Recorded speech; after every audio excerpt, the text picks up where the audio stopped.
Hello everyone, and welcome back to my YouTube channel. Today I'm going to be teaching you guys how to grow your own inventory in Adopt.Me. These tips worked for me, and I do have a quite big inventory. I'm not the richest person, but these tips did work for me, and here is all the pets that I got from actually doing most of these tips.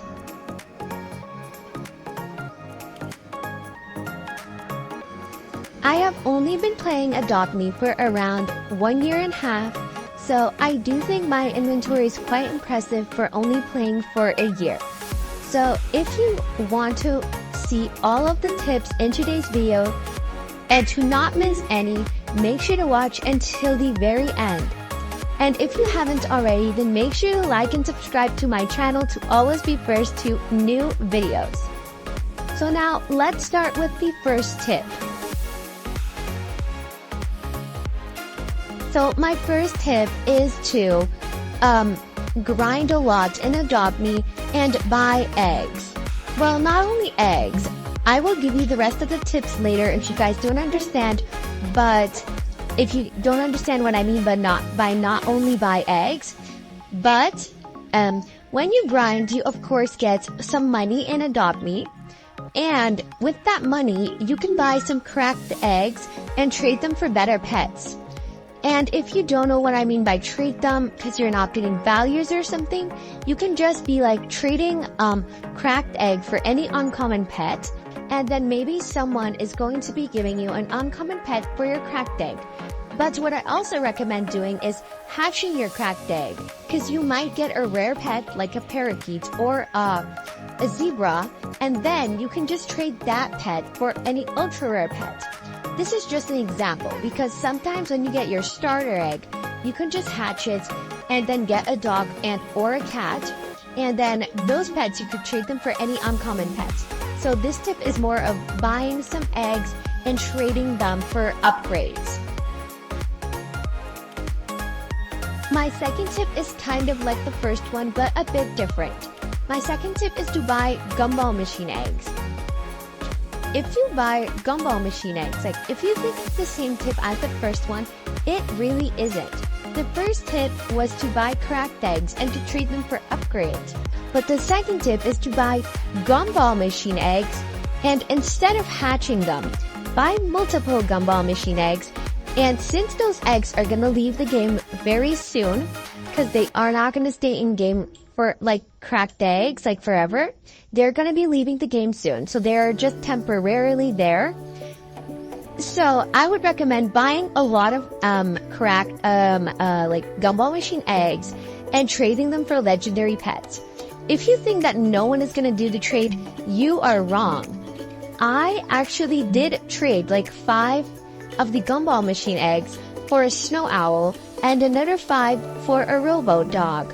And I think I did trade another 5 for another legendary pet, but I do not remember if I did or not. So my tip is to trade Gumball machine eggs for legendary pets. Here is the robo dog that I got by trading the Gumball machine eggs.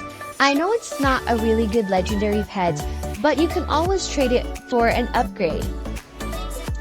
I didn't want to trade it because I thought it was super cute, but it's your guys' choice if you want to trade it or not.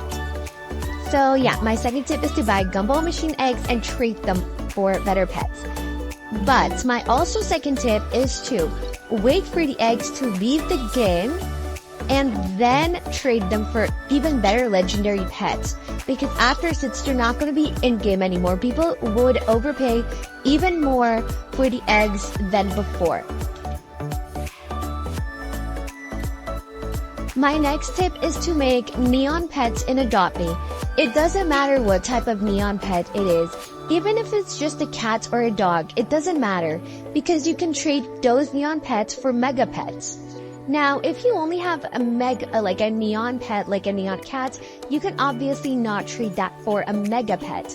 But if you have multiple neon cats or multiple neon dogs, you can trade like 6 neon dogs for like a mega pet. Like, it doesn't have to be necessarily a mega dog, because you can obviously make a mega dog with 6 neon dogs, but it could be another neon, like a mega pet that is even better than a dog.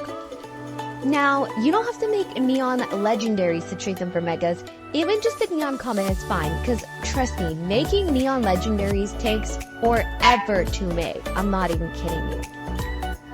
Also, if you're too lazy to grind, you can just use age-up potions.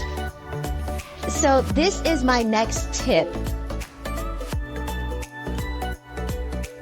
My next tip is very easy and probably the most useful tip ever. My tip is to buy lures. A lot of people don't do this, but if you buy a lure, it's only $750, and from the lure, you can get money, pets, age-up potions, and more. With age-up potions, you can obviously age up pets, because that's what they're made for. Yeah. So, you can get age-up potions, which is very useful for aging up pets if you are too lazy like me to grind. I obviously do like grinding, but if you're just lazy to grind, you can of course just use the age-up potions. So if you're not already using the lure, you should definitely buy one. My next tip is to trade in rich trading servers, especially when you have grown your inventory for a bit. For example, let's say in your inventory you already have a few legs, like a few legendary pets, and like a few neons and a few mega pets. I would definitely recommend to trade in rich trading servers, because in those servers you can get a lot of overpays, because sometimes the people just want to help you out. So when you only have like when you don't have good pets, then I wouldn't recommend trading in rich trading servers, because it's gonna be quite hard to find good trades. I did already try before. When I only had a dog, it was impossible to find some trades. But when I grew my inventory a bit and started to get a few legendary pets and stuff, I was able to trade in rich trading servers, and people did overpay for my pets sometimes. So my tip is to trade in rich servers when you have grown your inventory and you have a few legendaries. My next and last tip is to use normal values. Of course, there are a lot of people who use preppy values or happy values in Adopt Me, but that is not what you want to do to grow your inventory and to get rich. If you want to get rich, I would recommend using normal values in Adopt Me, because if you use preppy values, you might overpay a lot for a pet. Same thing if you use happy values. If you use happy values, you will also overpay a lot for a pet, because let's say you want that pet, so you're just gonna overpay a lot for it. And preppy values, you will also overpay most likely. So, and also find preppy people. Like if you have a cute pet, find someone preppy, and they might overpay a lot for your pet, because preppies love preppy pets. So me myself, like if you would put a preppy pet in the trade, I would probably overpay. But I don't really care, because my inventory is already quite big, so I don't really want to grow my inventory that much anymore, and I just want to give you guys these tips because a lot of you guys have been asking me for them. So find preppy people and trade your preppy pets to them, because they might overpay by a lot. Anyways guys, so that wraps up today's video. I hope you guys enjoyed this video, and I hope that you guys found it helpful. If it did, then don't forget to comment down below, and do not forget to leave a like and subscribe to my YouTube channel for more helpful and fun videos just like this one. Bye everyone!